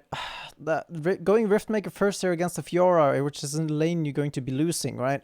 You don't even have, I'm just gonna say Ninja Tab is plated steel caps. Yeah, that's what it's called, but whatever. Bot lane. Yeah, CB is going to try to go for the Solar Flare, but it was actually a really nice dash there from Nickel to be able to get away. Temple will pick up a solo kill against Starclaw in the top lane, and that should be first tower going down at the 18-minute mark. It sure is. Pardon me, that is the third tower going down, but the first tower in the top lane for the Phantoms, and that's going to increase the gold lead for Temple even more. Yeah. So what I was talking about is the fact that your Riftmaker is doing, I would say, Jack, because it's not doing anything. You want to build armor, you want to survive laning phase as much as possible, and Riftmaker does not help you with that at all, but this might help you a little bit. Oh, okay. Temple's just going to be able to dash away. We got Eyesight going to flash as well. Stormbringer and Galifianakis is going to try to get away. We got the Mastery emotes dropping. You got Wish getting used. Galifianakis cannot get the hop that he wanted. Parkour back to the base as the BM drops. Don't do him like that. That's Nickel though is gonna want that kill potentially. No, it'll be Simplique that'll pick it up as we do get a nice use of the Heartbreaker. CB the Barbarian might fall. CB the Barbarian will die, but it's a 1-for-1 or 2-for-1 even double kill. Double kill. Yeah, and that's one of the issues, right, with Vladimir into champions like Samira, into Yasuo, into Braum. It does not come from Vladimir. It comes from you, the target, and then it goes to Vladimir. So Samira doesn't block it at all. Yasuo does. He blocks the healing itself, but he doesn't block the damage. So yeah, sure. I'm like, oh yeah, how did I get hit by a projectile? Because the projectile came from you. So just a small tiny thing there. No, Vigorfeed is going to be trying his best to hold this tower. No way. Nah, not much going to happen.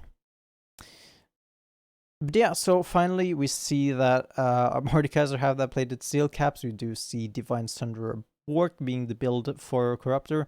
And I think honestly Corruptor is the one that's gonna have to try to carry the game as much as possible for the Gators here, right?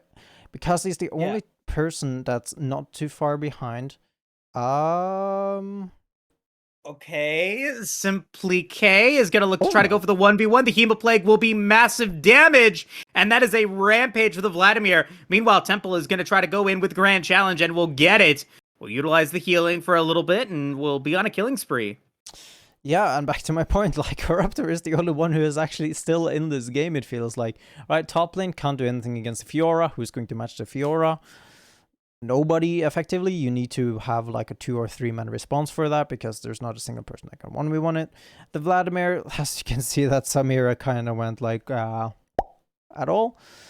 And yeah, Talon here, even though honestly I think that if Talon went on Kai'Sa there, I honestly don't think she would have died because she would have just survived for so long, and because she's so far behind in items. But yeah, so Corruptor, he has to be. They have to funnel resources into Corruptor here, and he has to play extremely clean. He has to be getting resets, but one thing I have not been keeping track of is the fact that that is Drake's Soul. That sure is. They're 4 Drakes now. Oh, they sure do. Phantoms are going to have that Hextech Soul at 22 minutes. That is almost a death sentence against the Gators here because it's so early and you're going to get so much value out of it. Already getting value there as Corruptor is going to fall. Galifianakis is going to get a lot of damage onto Zave, but it's not going to be enough to really deter this play as it is going to be just a pop of Nickel. That is 2 of the Gators going down. Starclaw gonna try to flash away, gonna try to survive as much as he can, but it's Simplique that's going to be able to put in the damage, gonna flash forward, gonna get a double kill with the Vladimir, and it's almost an ace for the Phantoms, maybe even looking to go for it, as Simplique is gonna be putting down a lot of damage against Galifianakis, gonna try to bait him from under tower, gonna try to get the slow, he's gonna be so low, and he will be able to potentially get away, but the rest of the Phantoms will use the Hexgate to survive as well. That was weird. Yeah, Simply Care, honestly, is just surviving. He's healing from the turret, literally. Well, he's healing from Talon, but he's not taking any damage because he has so much healing. Right, he's probably going to go back now. He has the needlessly large rod. We'll see if he actually ends up picking up a Rabadon. I'm not too sure. No, he actually ends up picking up a Medjais. A little bit bossy. Oh. I mean, why not? You're 6-0-1. This game is looking to be inevitable here, as Eyesight will not be able to get the blue buff, is going to potentially get hit by the Hollow Mist, but he can 1v1 this. This is a 1v1 that he can win, but he will instead force... Okay. Alright. I don't appreciate the BM twice. It's a little too much. It's a little bit too much. It's maybe not in this game. But yeah, right, you can see the issue there. Viego is not online yet, does not have the Bork, does not do the percentage damage onto Volibear, and he's like, that was literally like tickling a teddy bear. There was no response at all. But yeah, so he needs to get that Bork ASAP, and hopefully he has to... I mean, he just has to get a reset. They have to like dive on some people or someone. You can honestly dive on everybody except the Leona, and you'll actually be fine with the resets in the fight, I think. Of course, preferably you would get that that Vladimir. But the bigger question, honestly, for me is, who does Mordekaiser ult? And the logic behind how you get to the answer of that is you don't ult someone to kill them. You ult them to get them away from Corruptor so he can do something. And Okay, fair enough. right now, I honestly think you should be ulting the Fiora, because it will be a problem, has such an easy time, has healing for everybody in the team. But yeah, Baron is going to be taken out. Corruptor, you gotta be very careful here. Yes, gotta be careful, but Eyesight's gonna flash forward, and that's gonna be the killer instinct as well, as the Stormbreaker's gonna come through. Eyesight wants the kills. He's gonna try to use a Heartbreaker to try to pick it up, and it's gonna be Xavier that's gonna be able to get it. It's gonna be a lot of damage from the Shadow Assault, though, and will be Nickel being able to get one shutdown. CP the Barbarian's gonna be next. That's going to be 2 kills for the Gators, as Eyesight will be able to come in, but it's Simplique that's going to be able to pick up the damage, going to be able to do what he can. That's going to be another kill for the Vladimir. Meanwhile, in the bottom lane, Temple's just going to come in, pick up the last one. We got the ace, and in 25 minutes, the Phantoms absolutely obliterate the Gators. Yeah, and I don't like pointing fingers, but it all comes down to this top lane Mordekaiser. Maybe. All right, maybe? Finish the Maybe? job. Maybe? Finish the job. Yeah. Oh my god.